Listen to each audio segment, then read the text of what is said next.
आदमी बेहुदे आदमी सुन तो लो चला। अरे जरा ठीक करके सुरेंद्र अपने आप को दिमाग में सही करके बात करना, समझे? मुझे रहने दो आप कैसे बोला बेहुदे का मतलब? मैं क्या कह रहा हूं? और ये जो मुस्लिम पर्सनल लॉ बोर्ड और मुस्लिम तंजीमें, इन्हें जवाब देना होगा मुसलमानों को। अल्फाज कौन से बोले, क्यों नहीं पूछूंगा? समस्या सबसे बड़ी क्या है? मैं फिर से कहता हूँ कि आप बेहुदे। क्यों?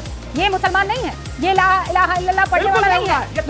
अच्छा, ये बेहुदा हो गया। क्यों? क्योंकि इसने आपसे सवाल पूछ लिया, क्योंकि इसने आपके विरोध में बोल दिया। क्या इतनी भी यही तो सवाल का जवाब नहीं, क्यों नहीं? क्या चाहते हैं आप कि ये आपके चरण में पड़े रहे?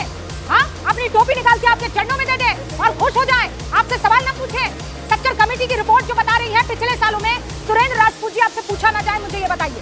सबर करो, बोला धक्का मुक्की नहीं करने का, आराम से लेने का। हाँ, चुम्बक है ये। हाँ? चरण चुम्बक है ये। नहीं सर, आपको चरण चुम्बकों की जरूरत है। और मैं जो आपके फेवर में बोले वो वल्लाह माशाअल्लाह, और जो आपसे सवाल करे उसको आप बेहुदा कह देंगे। हाँ, उसको आप सरकारी मुसलमान कह देंगे। आप उसे 10 तरीके की बातें, आपके अंदर कितना प्रेम है इस्लाम को लेकर और इस्लाम के आलिमों को लेकर, छाती कूटने से नहीं पता चलता है, जुबान से पता चलता है। और वो जुबान आपकी सामने आ रही है सुरेंद्र जी। ठंड गजब बेइज्जती है। वक्फ दिया, कौन सा वक्फ? जो जमीनों पर कब्जा कर रहा है वो वक्फ, जहां का मुतवल्ली और वाकिफ आरोप पर आरोप उस पर लग रहे हैं कि बेवाओं को, यतीमों को, बुजुर्गों को, बच्चों को, इस कौम को आगे ले जाना जिसकी जिम्मेदारी थी वो खा खा कर बैठ गए। ये बड़ी अच्छी बात कही आप। हेलो गाइस, नमस्कार, जय श्री राम। जैसा कि गाइस लोकसभा और राज्यसभा से वक्फ बिल पास हो गया है और राष्ट्रपति ने भी अनुमति दे दी है, तो इसी को लेकर विपक्ष की पार्टियां वक्फ बिल संशोधन पर बवाल कर रही हैं। जैसा कि इस डिबेट में कांग्रेस के प्रवक्ता सुरेंद्र राजपूत को वक्फ बिल संशोधन को लेकर मिर्ची लग रही है और उन्होंने मौलाना मुफ्ती समून कासमी को बेहुदा और बीजेपी का एजेंट कहा, क्योंकि मौलाना मुफ्ती ने बिल्कुल सत्य कहा। इसलिए कांग्रेस के प्रवक्ता सत्य को स्वीकार नहीं कर सके और उन्होंने मौलाना की उम्र का लिहाज किए बिना गाली गलौज कर डाली, क्योंकि रस्सी जल गई परंतु ऐठन नहीं गई। और कांग्रेस के प्रवक्ता की ये भावना शर्मनाक है, जिसको सुनकर रूबिका लियाकत ने बिना साबुन की सुरेंद्र राजपूत की अच्छी सी धुलाई कर दी, जिसे आप खुद देखिए। बरगलाने की बार बार कोशिश हो रही है। अभी भी कह रहे हैं कि जुम्मन मियां की शमून साहब जिंदगी खराब है। ये भ्रम की स्थिति क्यों? 5 साल पहले हूबहू यही सारी चीजें। देखिए रूबिका जी, मैं आज एक शेर से शुरू करता हूँ कि इनकलाब पसे इनकलाब आएगा, कहीं से आए सितम का जवाब आएगा। आज माननीय प्रधानमंत्री श्री नरेंद्र मोदी जी और किरण रिजिजू जी, अपने गृह मंत्री अमित शाह जी, मैं उन्हें बधाई और मुबारकबाद देना चाहता हूँ कि उन्होंने एक साहस के साथ, एक विज़न के साथ जो वक्फ तरमीमी बिल लेकर के आए हैं, इससे भारत के मुसलमानों का लाभ होगा, नुकसान नहीं होगा। अब इसमें मैं एक बात जोड़ना चाहता हूँ। 60 साल इन्हीं लोगों ने, मुस्लिम पर्सनल लॉ बोर्ड और ये मुस्लिम तंजीमें, 60 साल से ये कांग्रेस के मीडिएटर थे, इसमें कोई शक नहीं है, कोई संदेह नहीं। और मुसलमानों को डरा करके भाजपा और आरएसएस से उन्हें मेन स्ट्रीम से काटने का काम इन्होंने किया, एजुकेशन से दूर किया।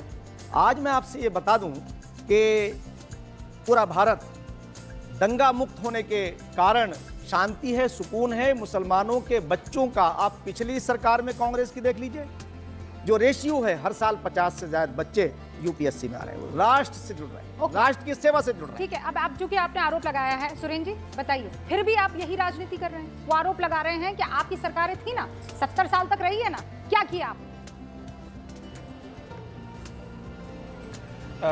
रूबिका जी, हिंदुस्तान में जब अंग्रेज गए तो हमारा, जब अंग्रेजों को हमने भगाया तो 1760 करोड़ का बजट था हमारा, और 1760 करोड़ के बजट को हमने 44 लाख करोड़ का बजट करके नरेंद्र मोदी की सरकार को दिया, जिसमें हमने आईआईटीज बनाए, एम्स बनाए, जिसमें हमने परमाणु विखंडन किया, बैंकों का नेशनलाइजेशन किया, कोऑपरेटिव बैंक बनाए, हरित क्रांति करी, दुग्ध क्रांति करी, ग्रीन क्रांति करी, और सारी जगहों पे बगैर। अरे सुरेंद्र जी, ये बताइए कि जिन्होंने आपको 100% वोट दिया, आपको 60 साल राज कराया, आपने उन मुसलमानों की दशा क्यों नहीं बदली? क्या ये वक्फ प्रॉपर्टी आज 11 साल के अंदर 11 साल के अंदर माननीय प्रधानमंत्री श्री नरेंद्र मोदी जी ने जो रिफॉर्म किए हैं, आप क्यों नहीं कर सकते थे? आप बताइए कि बड़ी बड़ी जो लीज पे जमीनें हैं, जो वक्फ की संपत्ति है, इन्हें कोई हक ही नहीं था। ये जो आज मुसलमानों के नुमाइंदे कह रहे हैं, तो मुसलमानों को जिस दिन मालूम हो जाएगा, आज भी आप देखिए तो वो इनसे हिसाब पूछेंगे। और कांग्रेस तो क्योंकि अब सुरेंद्र जी आप जानते ही हैं कि कहां खड़ी है। आपका अगर सवाल खत्म हो गया हो मौलाना साहब, तो फिर मैं चूंकि आपसे बताइए आप बड़े हैं मुझसे, तो मैं आपसे कोई वैसी जवाब दीजिए कि 60 साल में क्यों नहीं कल्याण किया, जवाब दीजिए इसका। 2-3 अरे 60 साल में हमने वक्फ बोर्ड बनाया, आप बनाने आए थे क्या? बोर्ड में ये बताइए कि आप तीसरे नंबर की प्रॉपर्टी और आज अनपढ़ क्यों है मुसलमान? अब चुप रह के सुनिए भाई। नहीं जवाब दो ना रूबिका जी, आप जवाब दीजिए ना। अरे जवाब दीजिए मुहज्जब अंदाज में। आप कहे के लिए वो कर रहे, जवाब दो कि 60 साल में आपने उन्हें एजुकेशन से कितनी एजुकेशन उनके पास आपका है? अरे जवाब दे तो रहा हूं, अहमद आदमी बेहुदे आदमी, सुन तो लो जवाब। अरे जरा ठीक करके सुरेंद्र जवाब सुनो तो। जरा सुरेंद्र अपने आप को दिमाग को सही करके बात करना, समझे? मैंने बताया ना, सारी दुनिया देख रही है। बेहूदगी नहीं यहाँ पर। मैं क्या कह रहा हूँ, जवाब सुनो। अगर हैसियत नहीं है बेहुदे का मतलब समझते नहीं हो। मैंने कहा ना, आज मैं क्या कह रहा हूँ, बेहुदे का मतलब नहीं समझते हो। पहले समझाओ। फिर से मैं क्या कह रहा हूँ, पहले समझाइए। कैसे बोला आपने? मुझे रहने दो। आप कैसे बोला बेहुदे का मतलब? मैं क्या कह रहा हूँ, आप मुझे बताइए। मुजरिम हो बीच में लगातार बोल रहे हैं। और ये जो मुस्लिम पर्सनल लॉ बोर्ड और मुस्लिम तंजीमें, इन्हें जवाब देना होगा मुसलमानों को। मैंने कहा ना, देखिए आज आपने रूबिका जी शो आपका है या ये क्या ना मुफ्ती साहब? नहीं, अब आपने अल्फाज कौन से बोले, क्यों नहीं पूछूंगा?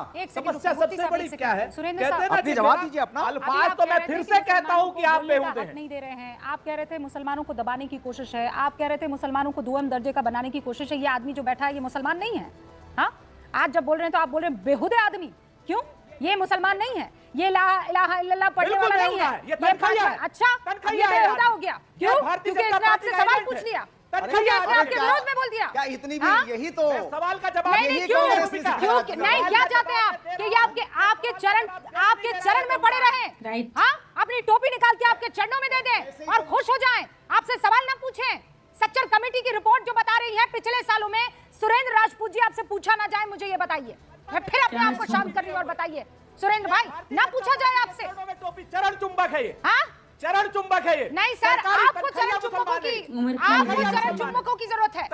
और मैं जो आपके फेवर में बोले वो वल्लाह माशाअल्लाह, और जो आपसे सवाल कर ले उसको आप बेहुदा कह देंगे। हाँ, उसको आप सरकारी मुसलमान कह देंगे। आप उसे 10 तरीके की बातें, आपके अंदर कितना प्रेम है इस्लाम को लेकर और इस्लाम के आलिमों को लेकर, छाती कूटने से नहीं पता चलता है, जुबान से पता चलता है। और वो जुबान आपकी सामने आ रही है सुरेंद्र जी।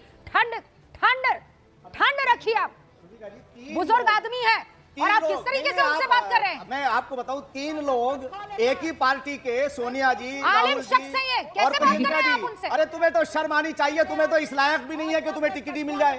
3 लोग और मुस्लिम एरियो से आए हैं जीत करके। बहुत सारे मौलाना आपसे तनख्वाह लेते थे, फिर वो बेहुदे हो गए। बहुत सारे मौलाना सुरेंद्र भाई आपसे तनख्वाह लेते थे, आपकी सरकार से तनख्वाह लेते थे, वो बेहुदे हो गए। बहुत सारे मदरसों में सरकार का पैसा जा रहा है, तो मदरसों में पढ़ाने वाले वो आलिम बेहुदे हो गए। भाजपा से तनख्वाह लेता है आदमी, नहीं तो क्या? अरे तुम किससे लेते हो? तुमने तो सरकार नहीं है, भाजपा की जिम्मेवारी से कहता हूं। सुरेंद्र सिंह, मैं मदरसा बोर्ड के एज ए चेयरमैन के, हमने वहां एनसीईआरटी पढ़ा रहे हैं और भारतीय जनता पार्टी की सरकार में वहां के माननीय मुख्यमंत्री पुष्कर सिंह धामी जी के नेतृत्व में। अब आप दोनों काम डाउन हो जाइए। आप दोनों पर मैं डिस्कशन करने के लिए नहीं आई हूं। और सुनिए, उन्होंने अपनी तनख्वाह को लेकर आपसे किसी तरह की कोई जिरा नहीं की थी। उन्होंने एक सीधा सवाल पूछा था, मुसलमानों को 70 सालों में आपने क्या दिया सुरेंद्र राजपूत जी? वक्फ दिया। कौन सा वक्फ? जो जमीनों पर कब्जा कर रहा है वो वक्फ, जहां का मुतवल्ली और वाकिफ आरोप उस पर लग रहे हैं कि बेवाओं को, यतीमों को, बुजुर्गों को, बच्चों को, इस कौम को आगे ले जाना जिसकी जिम्मेदारी थी वो खा कर बैठ गए। कोई पूछने वाला नहीं था। और आज आप डरा रहे हैं डॉक्टर अजीज खान साहब। क्यों भ्रम फैलाना, मुझे ये बताइए। सेम यही भ्रम आप लोगों ने फैलाया था सीएए को लेकर। भाई आप जानते हैं ना अजीज खान साहब? जी नहीं, ठीक बात कह रही हैं। देखिए रूबिका जी, मैं लगातार देख रहा हूं कि बड़ी गर्मी गर्मा है और लोगों ने अपनी बात को शेर से स्टार्ट किया। मैं देख रहा हूं कि मुसलमान, अरे सुन लीजिए ना, मेरी बात सुनिए ना, नहीं इत्मीनान से होगा। मैं देख रहा हूं लोग लड़ रहे हैं और ये वाकई में बड़ी अच्छी बात है कि मुस्लिम पक्ष के लिए लड़ रहे हैं, नहीं मुसलमानों के फायदे के लिए लड़ाई हो रही है। और मोदी जी किस कदर मुसलमानों के लिए मेहरबान हैं, ये वाकई में दिख रहा है। अभी कल गृह मंत्री जी परसों लोकसभा में बोल रहे थे कि साहब ये मुस्लिम हित में है, मुसलमान नवयुवकों को बहुत नौकरी मिलने वाली है, मुसलमानों का बहुत बड़ा भला होने वाला है, पता नहीं क्या क्या तमाम तरीके की बातें मैं सुन रहा था। इसमें कोई दो राय नहीं। सच यही है कि वो पार्टी जो पिछले 11 साल से सिर्फ मुसलमान के नाम पर जिंदा है, उसके विरोध के नाम पर जिंदा है, वो एक उम्मीद की किरण दिखाने की कोशिश कर रही है। तो इस डिबेट को देखने के बाद इस पर आपका क्या ओपिनियन है, प्लीज कमेंट्स में जरूर बताइएगा। और ऐसी मोर वीडियो देखने के लिए प्लीज हमारे चैनल को सब्सक्राइब करें, वीडियो को लाइक करें, ज्यादा से ज्यादा शेयर करें। मिलते हैं नेक्स्ट वीडियो में, तब तक के लिए जय हिंद, जय भारत।